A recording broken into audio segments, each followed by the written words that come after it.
যেদিন বাপের জানাজা পড়ে, যেদিন বাপের লাশ কবরে দাফন করে, সেদিনও বংশধর সন্তান ছেলে মেয়ে ঘন্টাখানিক, দিন 2-4 ঘন্টা কাইন্দা কাটটা হলো, রাতের বেলা ঠিকই ভাত খায়।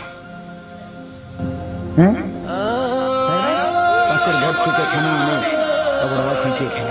স্বার্থপর দুর্নীতি থামে না রে ভাই, থামে না দুনিয়া। এই জন্য আমাদের কারোর জন্য থামবে না।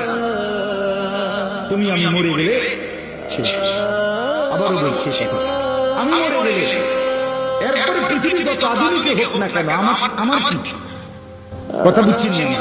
আমি মরার পরে যদি সবার ঘর শয়নের বাড়ি হয়ে যায়, তো আমার লাভ হলো কি? আমার মৃত্যুর পরে যদি সব মানুষ আধুনিক হইয়া সাঁজের দেশেও জায়গা, আমার ফায়দা কি?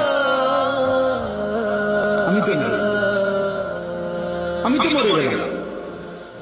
যে কবরে চলে গেল সে কি আর ফিরে আসবে? আল্লাহ আমাদেরকে বুঝ দান করুন।